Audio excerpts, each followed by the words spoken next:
The gentle hum of Christmas carols floated through the air, wrapping the town in a blanket of festive cheer. Strings of warm, golden lights adorned every house, flickering against the frosty evening sky. Families gathered by roaring fireplaces, their laughter echoing into the chilly night, while children eagerly awaited the arrival of Christmas morning. Amidst this picturesque holiday scene, an 8-year-old girl was about to spend her first Christmas Eve away from home. Her wide-eyed excitement masked the unease of those around her. This was supposed to be a time for celebration, a rare opportunity for a fractured family to come together, to rebuild what had been lost. The man she was visiting, her father, had spent years apart from her. His suburban home, surrounded by towering pine trees, was meant to be a place of refuge, a sanctuary of reconciliation. But beneath the twinkling lights and seasonal joy, an unseen tension lingered. A decision had been made, a choice that on the surface seemed harmless. It was a chance for a father to reconnect with his child. Yet this decision would set off a chain of events that no one could have foreseen. In that house, behind closed doors, an unwelcome presence waited. It wasn't a person, but a living, breathing reminder of unpredictability. A dog, powerful and temperamental, lurked in the shadows, a creature whose loyalty to its master was matched only by its disregard for boundaries. On this night, everything would change. Laura had always carried more weight on her shoulders than most. A single mother in her early 30s, she balanced 2 jobs, endless responsibilities, and the constant worry of giving her daughter Sophia a better life. Her days began before sunrise and ended long after most were asleep, all for the sake of the little girl she adored. Sophia, just 8 years old, was the kind of child who could light up a room with her laughter. She had her mother's brown eyes and an infectious curiosity about the world. Despite the challenges they faced, Laura made sure Sophia never missed out on the simple joys of childhood: a warm home, shared bedtime stories, and a belief in the magic of Christmas. But as the holidays approached, Laura faced a difficult decision. For years, Sophia's father, Adam, had been absent, living miles away in a quiet suburban neighborhood. He wasn't a bad man, just a flawed one. Life had taken him down paths that distanced him from his daughter. But now he wanted to make amends. He pleaded for a chance to spend Christmas Eve with Sophia, promising he was ready to be the father she deserved. Adam's home was a stark contrast to the small apartment Laura and Sophia shared. Nestled at the end of a winding cul-de-sac, his house was surrounded by tall pine trees and thick layers of snow that crushed underfoot. He had built a life of solitude there, one that he shared with his German shepherd mix, Brutus. Brutus was more than just a pet to Adam. The dog was his companion, a constant presence through years of loneliness. Yet, there was another side to Brutus, an unpredictable streak that neighbors often whispered about. He was fiercely loyal to Adam, but wary of strangers, a trait that had led to more than one concerning encounter. Still, Adam dismissed the warnings, insisting Brutus was misunderstood. Laura hesitated, her motherly instincts warring with the hope that Sophia could have a connection with her father. After much thought, she agreed, believing this might be the start of something good. With a mix of hope and trepidation, she packed Sophia's bag and sent her off to Adam's for what was meant to be a joyful Christmas Eve. It was a decision rooted in trust, one that countless families make every day. But trust is fragile, and when paired with circumstances beyond control, its weight can become unbearable. In Adam's quiet home, there were promises of reconciliation. Yet one unpredictable element could tip the scales entirely. The decision had been made, though not without hesitation. Laura stood at her apartment door, watching Sophia bounce with excitement, her small hands clutching a bag filled with gifts and her favorite teddy bear.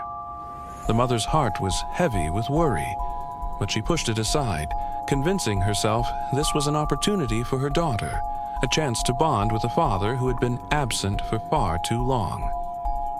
Adam arrived punctually, his car crunching through the snow as he pulled up outside Laura's building. He greeted them with an awkward smile, his hands stuffed deep into his coat pockets. Despite the distance between them, there was a genuine warmth in his eyes as he looked at Sophia. Laura handed over her daughter, her voice laced with gentle reminders about bedtime and keeping warm. She tried to believe this would go smoothly. Adam's home, surrounded by towering pines and a blanket of snow, felt both inviting and isolated. Inside, the air smelled faintly of pine wood and the faint aroma of a hastily made dinner.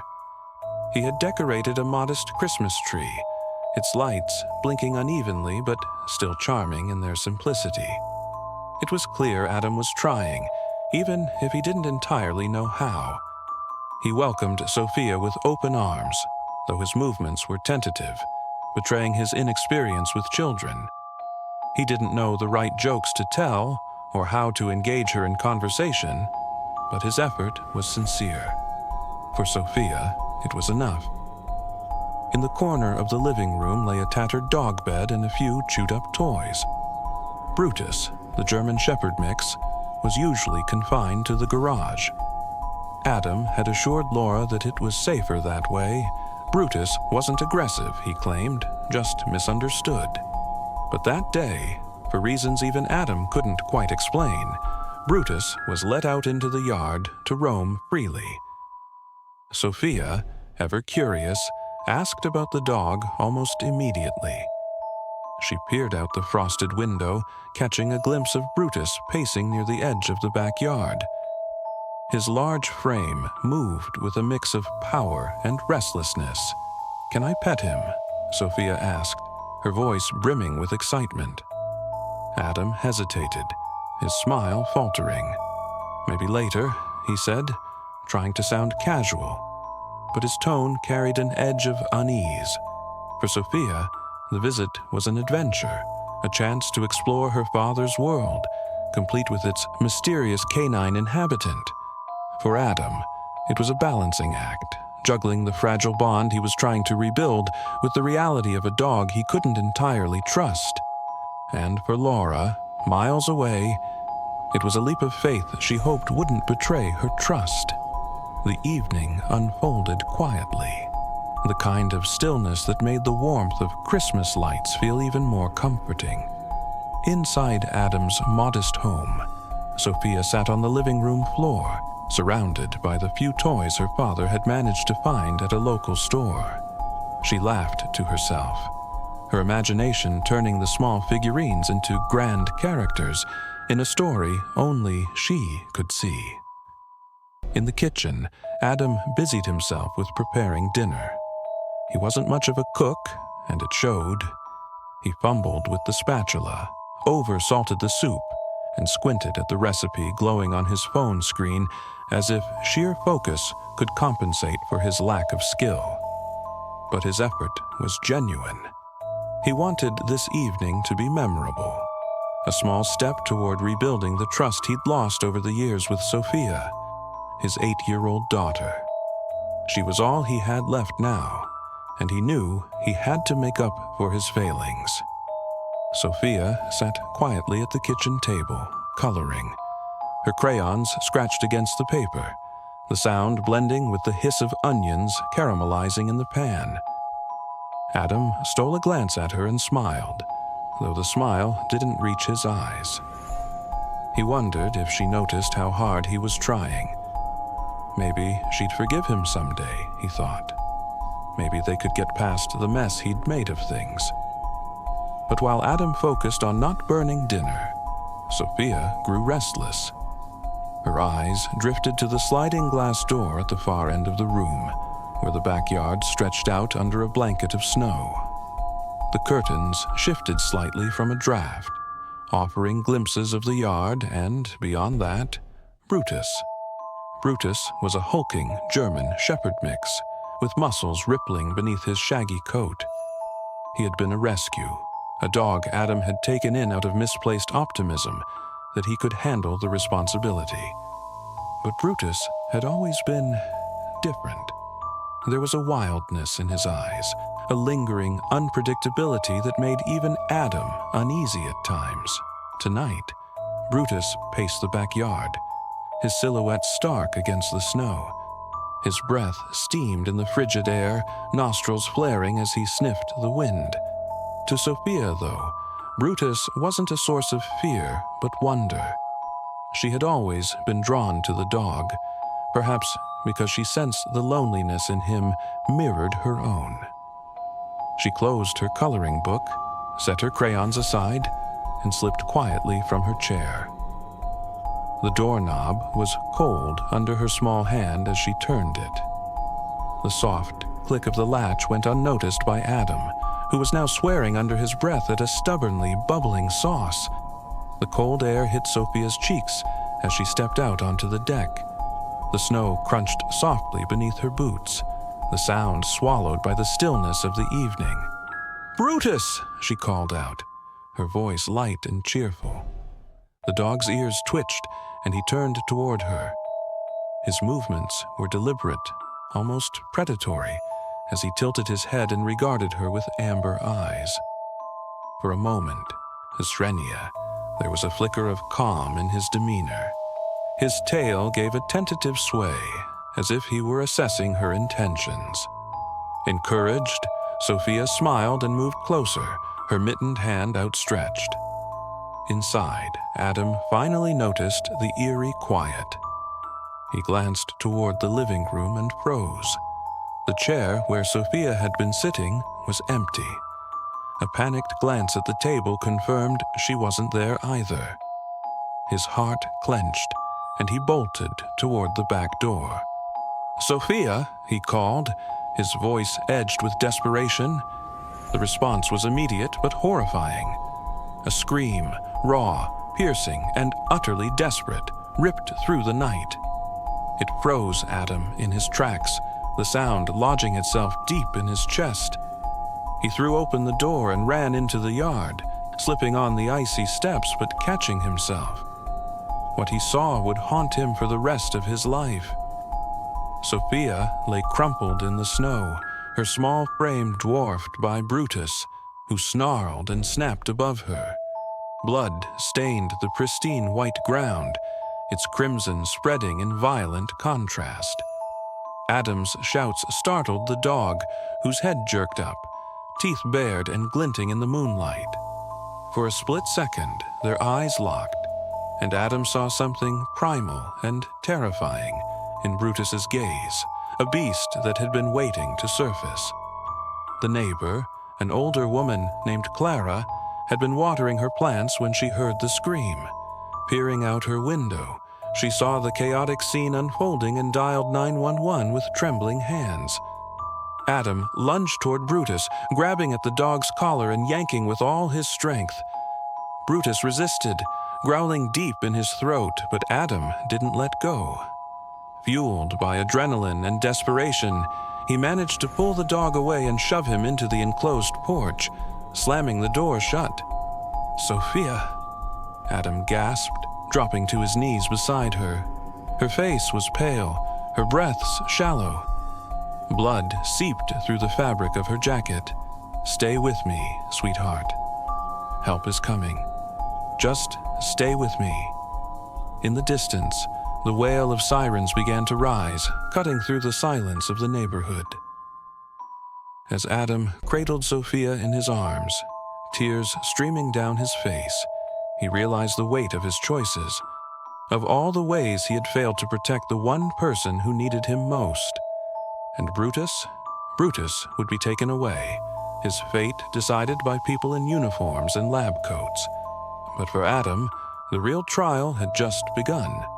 A life spent grappling with guilt, regret, and the haunting echoes of a single, unforgettable night. Paramedics arrived quickly, but there was nothing they could do. The joy of the holiday season was shattered in an instant, leaving behind a scene of unimaginable grief. In the span of mere minutes, a father's attempt to reconnect with his daughter turned into a nightmare no parent should ever face. The tragic loss of Sophia left a scar that extended far beyond the walls of Adam's home, raising questions about responsibility, trust, and the unspoken dangers that sometimes lie within our own lives. In the aftermath of that fateful night, the quiet suburban neighborhood found itself thrust into the spotlight.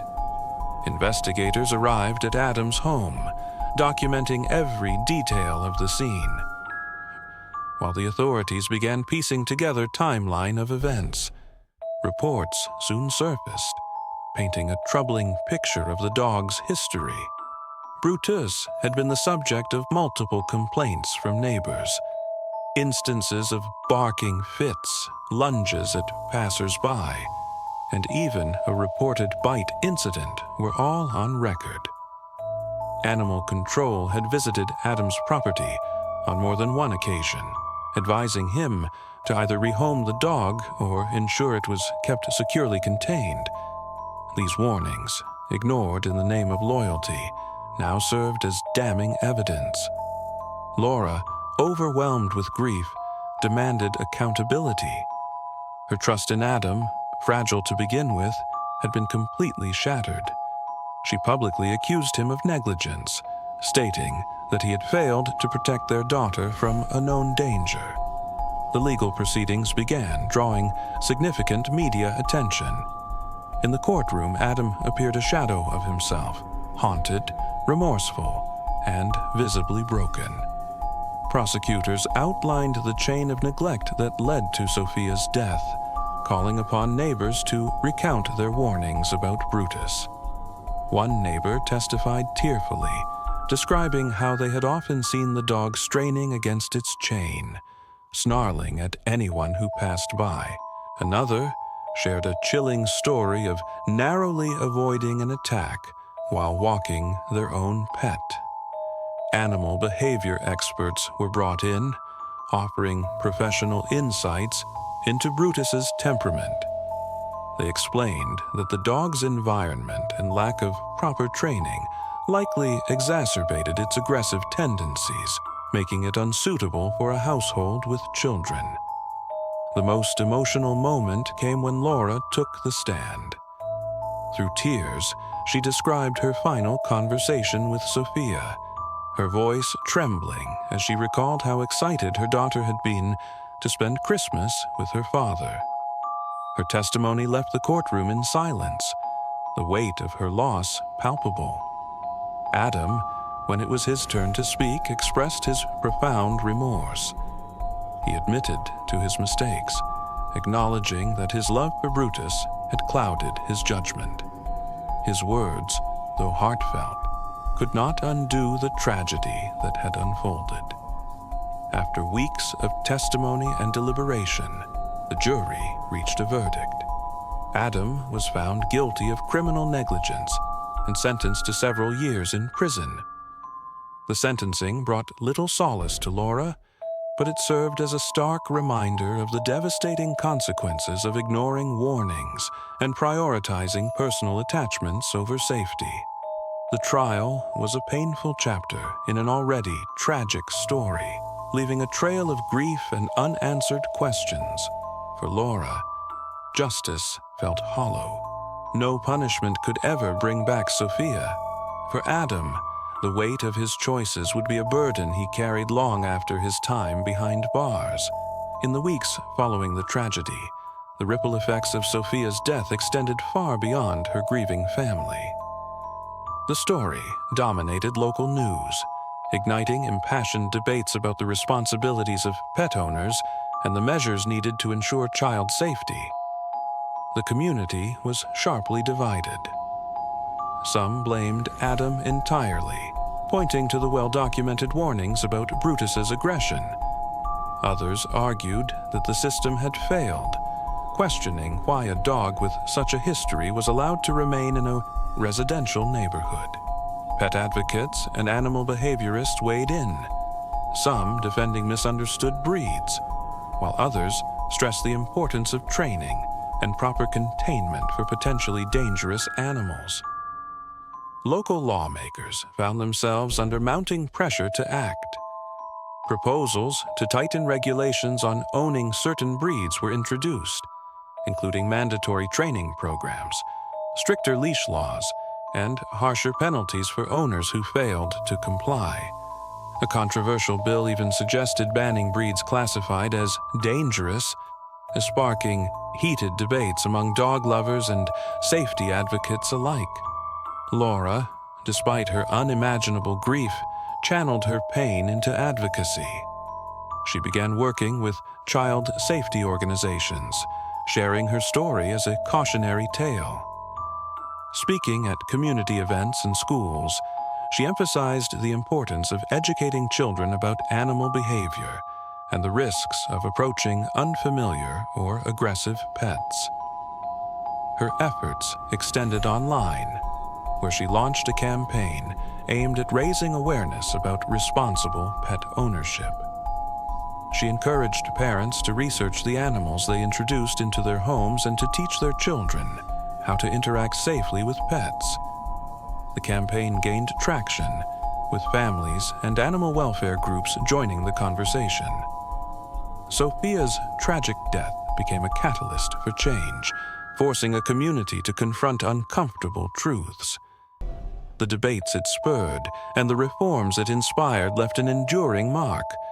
But for those closest to her, the loss was a reminder of the fragile balance between trust and vigilance. As the story draws to a close, it's impossible not to reflect on the many layers of tragedy and the lessons they leave behind. A life full of promise was lost, and a family was forever altered, all because of choices made and warnings ignored. This devastating chain of events reminds us of the delicate responsibilities we carry as caregivers, pet owners, and members of a community. Sophia's story highlights the importance of vigilance and awareness when it comes to our interactions with animals, especially in the presence of children. It underscores the need for clear communication and accountability among co-parents, and it serves as a sobering reminder of the consequences when these responsibilities falter. But amidst the sorrow, there is hope. Change is possible. Communities can adopt stronger measures to ensure safety, and individuals can learn from these heartbreaking lessons to create safer environments for their loved ones. How can we, as a society, ensure that tragedies like this never happen again? It begins with action, by fostering education, advocating for better laws, and encouraging empathy and responsibility in all aspects of our lives. What's your takeaway from this story? What steps do you think we can take to prevent such heartbreak in the future? And remember, even in the face of grief, change can come from